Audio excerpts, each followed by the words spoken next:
Today's My Health segment brought to you by Choose for Health, the world's first super fruit, sea, vegetable, antioxidant, chewable dietary supplement. Well, you know, with today's hustle and bustle world, stress can definitely take a toll on all of us. But stress doesn't just affect us mentally. According to the American Psychological Association, get this, 77% of us report having physical ailments due to stress, just stress. And here to help us fight stress with supplements is our very own resident health expert, Dr. David Friedman. Good morning, Dr. Friedman. Hi, Christy. Good to see you again. And you. Here's something that surprises a lot of people. The American Institute of Stress estimates that 80% of all visits to primary health care physicians are for illnesses caused or made worse by stress.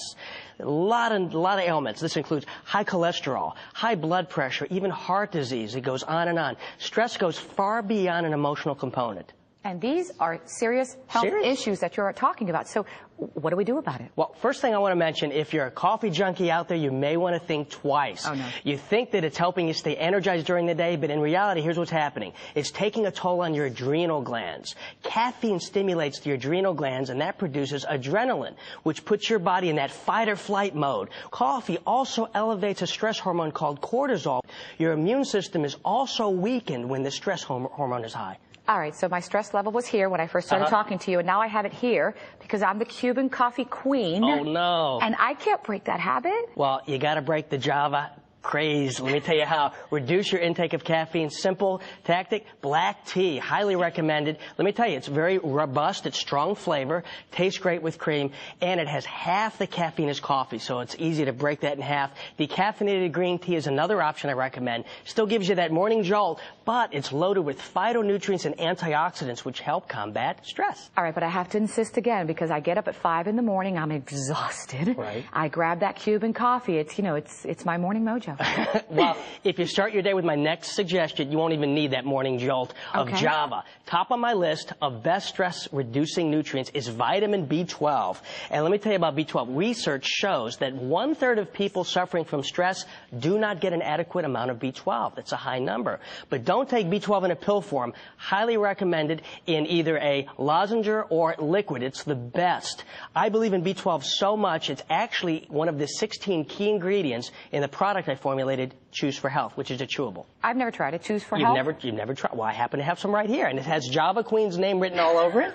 That's for you.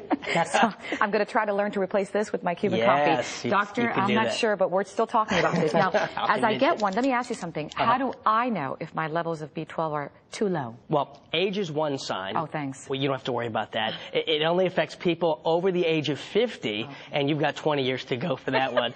Actually, over 50, you produce less acid in your stomach that absorbs the B12 in the diet. Also, if you drink a lot of alcohol, if you're taking oral contraceptives, you may be B12 deficient. Vegans, they're at risk. Most definitive way, of course, get a blood test if you really want to find your levels. But there's some warning signs that may indicate you're B12 deficient. Here's a few. Being forgetful, having a lack of focus, and if you have a loss of energy, you may be B12 deficient. So what other kinds of nutrition can maybe we take to help alleviate stress? You want to try an herb called valerian root. Actually, I've recommended it for over 20 years to patients. It's fantastic. I've been recommending to patients suffering from sleep problems, restlessness, anxiety, also really good muscle relaxant. Okay. Another herb I recommend that combats the dreaded S word is passion flower. Passion flower. Passion flower. What S word are we talking about? Now, get your mind out of the gutter. We're still talking about stress. I wasn't thinking that. Get your mind out of the gutter. Actually, passion flower helps you if you're suffering from irritability, anxiety, and stress. It's even been shown to help panic attacks resulting from stressful events. And a lot of people honestly tell me, and I'm sure they're thinking out there, oh, there's just a lot of hype behind these things, but there's actually some science behind it. Oh, there's science behind it. Supplements, they're important to your health and dealing with stress. But remember, the #1 cause of stress out there, there's #1, your own thoughts. This is true. It's not what's happening to you or around you. I'm telling you, it's how you perceive it. What your thinking habits are, they need to be changed, and that can help your levels of stress. Someone once told me, control the controls. Control the controls. Which is true. Good rules to live by. I got to tell you, this was very good. Great. Thank you, Dr. Friedman. For more information about stress and what you can do to combat it, go to thebalancingact.com/askthedoctor. I'm going to try.